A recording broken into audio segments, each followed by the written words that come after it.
Hello friends. இன்னைக்கு நம்ம வந்து ஒரு சிம்பிளான மீன் குழம்பு எப்படி பண்ணுறது அப்படின்னு பார்க்க போகிறோம். ஸோ அதுக்கான இன்க்ரீடியன்ஸ் வந்து காட்டிடுறேன்.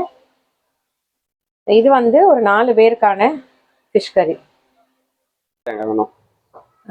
இதுக்கு வந்து அந்த தேங்காவும் இன்னும் கொஞ்சம் இந்த தேங்காய்லேருந்து எடுத்துக்கோங்க, அதே அளவுக்கு எடுத்துக்கோங்க.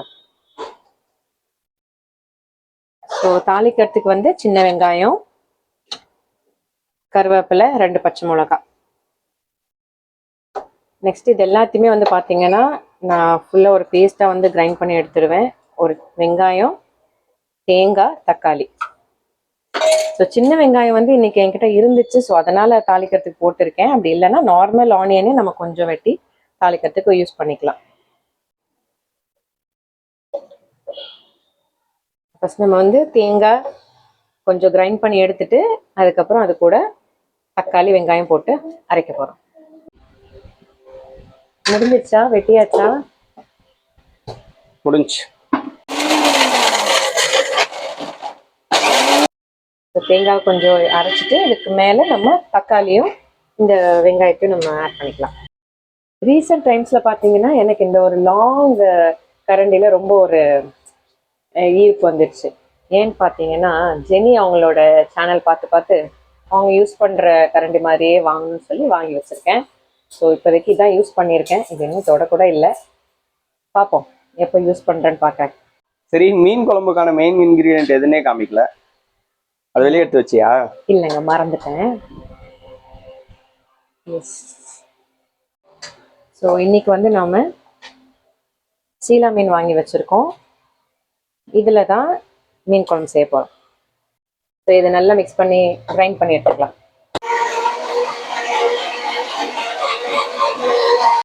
அரைச்சாச்சு. இப்போ அடுப்பில் சட்டி வச்சிடலாம். இந்தாங்க. எங்க இருக்கு சட்டி? அதான் அடுப்பை பற்ற வச்சிடலாமா? நம்ம அன்பாக்சிங் பண்ணிடுவோம். ஸோ கிச்சனில் ஒரு அன்பாக்சிங் இன்னைக்கு என்னதுன்னு பார்த்தீங்கன்னா கேஸ் லைட்டர்.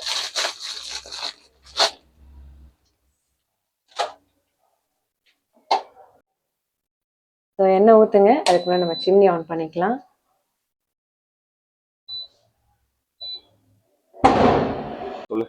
எண்ணெய் தண்ணியா? என்னப்பா எண்ணெய் போதும்ல? இன்னும் கொஞ்சம் ஊற்றுங்க. இன்னும் கொஞ்சம். போதும். ரைட். ஒரு அரை ஸ்பூன். இன்னும் கொஞ்சம், அது கொஞ்சம் கூட. கரெக்ட். போடுங்க. அப்புறம் வெந்தயம். எவ்வளோ? வெந்தயம் நிறைய வேண்டாம், கொஞ்சம். கரெக்ட். வேற அடுத்து என்னது? கொஞ்சம் அது படப்படன்னு வரட்டும். கரண்டி இதுக்கு சொன்னேன்ல, ஜெனி அக்கா கரண்டி, அது எடுங்க. இதா? எஸ், இந்த கரண்டி. ஓகேவா? கரெக்ட். நல்லா தூரமா வச்சுக்கலாம். இதை சூப்பரா இருக்கா? எது கரண்டியா? நான் எப்பவுமே பார்த்தீங்கன்னா கடுகு வெடிச்சோன்னே யூஸ்வலாக எல்லாரும் வந்து கருவேப்பிலை போடுவாங்க. பட் நான் வந்து வெங்காயம் தான் போடுவேன். பிகாஸ் ரொம்ப தெரிச்சிடும் இல்லை, மேலே பட்டுட்டோன்றக்காக பயந்து நினச்ச மாதிரியே பட்டுடுச்சு கையில். ஸோ அதுக்காக தான் நான் ஃபஸ்ட்டு வந்து பார்த்தீங்கன்னா வெங்காயத்தை போட்டுறது. ஸோ இப்போ இந்த பச்சை மிளகாவை லைட்டாக கீறிட்டு லைட்டாக பார்த்து போதும். ஆல்ரெடி இது கீரி தான் இருக்கு. போட்டாச்சு. ஸோ இப்போ அடுத்த இதில் எண்ணெயெல்லாம் போட்டாச்சா? அவ்வளோதான். இப்போ அரைச்ச தேங்காய், தக்காளி, வெங்காயம். இது அவ்வளோதான். நான் போதுமா வெந்தது? ஓகே, டிரான்ஸ்பரண்ட் ஆயிடுச்சு இல்லை? அவ்வளோதான். ஓகே, சிம்பிள்னு சொல்லிட்டோம் இல்லையா, அப்போ கொஞ்சம் குயிக்காக முடிக்கணும். அதனால போதும் இது வதங்கினது. இதில் வந்து அரைச்ச பேஸ்ட்டை ஊற்றிடுங்க.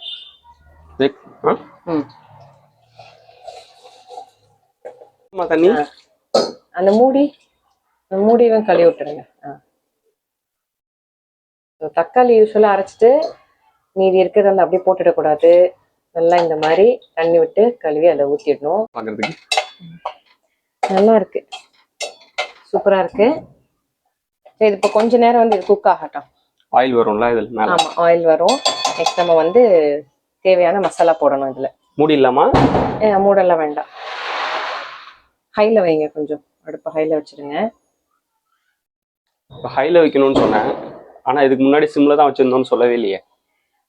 ஆக்சுவலாக வந்து நம்ம ஃபஸ்ட்டே வந்து வெங்காயம் கருவேப்பிலை போடும்போது சிம்மில் தான் இருந்துச்சு, ஹையில் வைக்க மறந்துட்டோம். சரியா? இப்போ பார்த்தீங்கன்னா அது பாருங்க என்ன வருதா. ஒரு 3 ஸ்பூன் போடுங்க. இது வந்து பார்த்தீங்கன்னா நம்ம வீட்லேயே வந்து ரெடி பண்ணுற குழம்பு மசாலா. ஒன்று இதோட ரெசிபி வேணும்னா சொல்லுங்க, அடுத்த வீடியோ போட்டுடலாம். கண்டிப்பாக இன்னும் கொஞ்சம் போடலாம். 3 ஸ்பூன்னா கொஞ்சம் நல்லா நிறச்சி போடணும். ரொம்ப போட்டானா? சரி, ஓகே. ஓகே. ஸோ இது கூட வந்து ரெட் சில்லி பவுடர் நான் கொஞ்சம் லைட்டாக ஆட் பண்ணிப்பேன். லைட், அது ஃபுல்லாக வேண்டாம், அதில் போடுது. பிகாஸ் இது வந்து கொஞ்சம் எக்ஸ்ட்ரா டேஸ்ட் கொடுக்கும். இது வந்து பார்த்தீங்கன்னா இது ஒரு என்ன சொல்கிறது, ஹிண்ட் மாதிரி. ஹிண்ட் நான் சொல்லுவேன், நல்லா ட்ரிக்கா டிப்ஸா என்னன்னு சொல்லணும் யாருக்கு தெரியும்? இல்லை அதாவது இது வந்து எனக்கு எங்கள் மாமியார் சொன்னது. ஸோ கத்திரிக்காய் குழம்பு வைக்கும் போது பார்த்தீங்கன்னா அதில் கொஞ்சமாக ரெட் சில்லி பவுடர் ஆட் பண்ணால் நல்லாயிருக்கும் அப்படின்னு சொல்லி அவங்க சொல்லியிருக்காங்க. ஸோ எந்த ஒரு புளி ஊற்றுற மாதிரி நான் குழம்பு ஆமாம் புளி, ஐயோ புளியே ஊற வைக்கலையே. ஸோ கைஸ் நம்ம வந்து புளி ஊற வைக்கவே மறந்துட்டோம். Yes, okay. போது ரொம்ப ரொம்ப பிசைய வேண்டாம், விட்டுருங்க. இப்போ வந்து பார்த்தீங்கன்னா அரை சொம்பு தண்ணி ஊற்றணும். சரிங்களா? அதுக்கு இந்த சொம்பு சைஸ் எடுக்காதீங்க, இதோட பெரிய சைஸாக எடுங்க. நான் ஆல்ரெடி கொஞ்சம் ஊற்றிட்டேன். இன்னும் கொஞ்சம் பிடிங்க, அரை சொம்பு. இல்லை உண்மையிலே அரை சொம்பு எடுத்துட்டு வருவீங்க. நான் சொன்ன அரை சொம்பு என்னன்னா பெரிய சொம்புல ஊத்திடாதீங்க, இந்த சொம்புல அரை சொம்பு தான் நான் சொல்ல வந்தேன். ஐயோ தப்பு, மாத்தி சொல்றீங்க. பெரிய சொம்புலதான் அரை சொம்பு. அப்படியா? அப்ப இதுலன்னா 2 சொம்பா? வேண்டாமா, இந்த கிரேவிய பண்றோம் நம்ம. ஐயோ. ஓகே. ஸோ இப்போ இது நல்லா கொதிக்கட்டும். அதுக்கப்புறம் நம்ம ஃபிஷ்ஷும் புளியும் கடைசியாக ஊற்ற போகிறோம். ஓகே. சால்ட் போட்டிங்களா? போடலை. ஓகே, சால்ட் போட்டுடலாம். தேவையான அளவுக்கு உப்பு, தேவையான அளவுக்கு. ஸோ அவங்கவுங்களுக்கு எவ்வளோ தேவைப்படுமோ பார்த்து போட்டுக்கோங்க. இல்லை நான் போடுற அளவு கவனிச்சுக்கோங்க. இந்த ஸ்பூன் வெளியில கிடைக்கும் போது கரெக்டாக வாங்கி போட்டுக்கோங்க. இது எப்படி அளவு? சரி, ஓகே. எல்லாருமே எப்பவுமே தேவையான அளவு தான் சொல்லுவாங்க, அதனால நம்மளும். ஈரமா இருக்கு.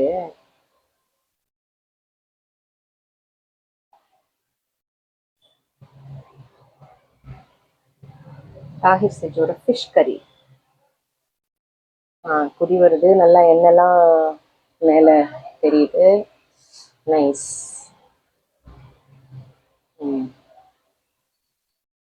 கொத்தமல்லி கழுவியாச்சா? நம்ம கழுவுறோம்னு சொல்லவே இல்லையே, அது வேற கழுவணுமா? எல்லாத்தையுமே கழுவி தானப்பா போடணும். எப்போ இப்படிதான் ஓப்பன் பண்ணோம், இல்லைன்னா மூஞ்சில் அடிச்சிடும். ஓகே. இப்போ நம்ம இதில் ஃபர்ஸ்ட் ஃபிஷ் போட்டுடலாம், அதுக்கப்புறம் புளி ஊற்ற போகிறோம். எங்கப்பா மீன் நகருங்க. சாரி, நீ அது கையால எடுத்து போட வேண்டியதானே. மை காட், தெரியும். ஆமா. ஸோ ஃபிஷ் வந்து ரொம்பலாம் இல்லை, நம்ம வந்து பார்த்தீங்கன்னா இந்த அளவுக்கு தான் போடுவோம். ஏன்னா இது வந்து சர்விங்கே வந்து ஒரு 4 மெம்பர்ஸ்க்கு தான். போட்டாச்சு. ஓகே. நல்லா மீன்லாம் குதிக்குது. அது ரொம்ப வந்து கிளறி விடக்கூடாது, மீன் உடஞ்சிரும் சொல்லுவாங்க. பட் இந்த மீன் வெறும் தலை தான் போட்டிருக்கோம், உடையுமான்னு தெரியல. பட் நல்லா அந்த ஆயில் மேலே வந்துருக்கு பாருங்க, பார்க்கவே சூப்பராக இருக்குது. ஸோ புளி ஊற்றிடலாமா? இப்போவே வா, ஃபுல் புளியும் ஊற்றணுமா எப்படி? ஆமாம், இதை ஊற்றிடுங்க. இந்த அளவுக்கு இருக்கிறது ஃபஸ்ட்டு ஊற்றிடுங்க. அப்புறமா டேஸ்ட் பார்த்துட்டு வேணுங்கிறப்ப சேர்த்துக்கலாம். இப்போ சால்ட்லாம் அப்படி தான், நம்ம வந்து கொஞ்சம் டேஸ்ட் பார்த்துட்டு வேணும்னா சேர்த்துக்கணும். யூஸ்வலாக வந்து பார்த்தீங்கன்னா டேஸ்ட் பார்த்துட்டு வந்து பண்ணதே கிடையாது. இப்போலாம் அது கொஞ்சம் அப்படியே ப்ராக்டிஸ் ஆயிடுச்சு. ஸோ நீங்களும் வந்து பார்த்தீங்கன்னா ஃபர்ஸ்ட் டைம் செய்யும் போது தான் நம்ம வந்து செக் பண்ணி பண்ணுற மாதிரி இருக்கும். பட் போக போக நம்ம ஒரு அளவு வந்து செய்வோம் இல்லையா வீட்டுக்காக, அப்போ அந்த அளவுக்கு இவ்வளோதான் சால்ட் போடுவோம் அப்படிங்கிறது நமக்கே ப்ராக்டிஸில் வந்துடும். ஆமாம், அவ்வளோதான். போதும். இப்போ இது எல்லாமே நல்லா கொதிக்கட்டும். ஸோ லாஸ்ட்டாக ஒரே ஒரு இன்க்ரீடியன்ட் தான் இருக்குது பேலன்ஸ், அது வந்து கொத்தமல்லி. ஸோ இது நல்லா கொதி வர வரைக்கும் நம்ம வந்து க்ளோஸ் பண்ணி வச்சுட்டு குக்காக விட்டுடலாம். ரொம்ப பொடிசாக கட் பண்ண வேண்டாம், மீடியமாக கட் பண்ணுங்க.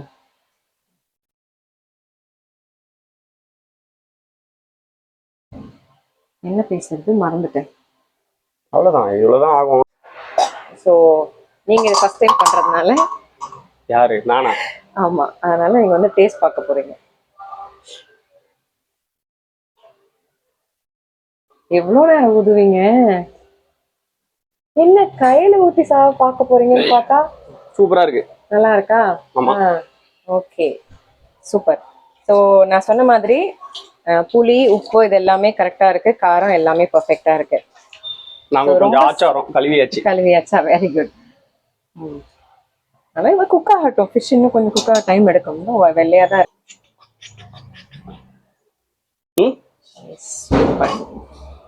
வா வா வா. ஸோ நல்லா கொதிச்சிருச்சு, மீன் குழம்பு டன். ஓகே, ஸோ இதில் வந்து நீங்கள் இன்னும் உங்களுக்கு வந்து ஃபிஷ் ஃப்ரை பண்ணி சாப்பிட மாட்டீங்க அப்படின்னா இன்னும் கொஞ்சம் எக்ஸ்ட்ரா பீசஸ் ஆட் பண்ணலாம். பட் நம்ம வீட்டில் வந்து பார்த்தீங்கன்னா அதிகமாக ஃப்ரை பண்ணுற ஃபிஷ் தான் சாப்பிடுவோம். ஸோ அதனால தான் வந்து நம்ம இதில் கம்மி ஆட் பண்ணியிருக்கேன். சரி, லாஸ்ட் இன்கிரிடியன்ட் போட்டுடலாம். எஸ், கொத்தமல்லி டைம்.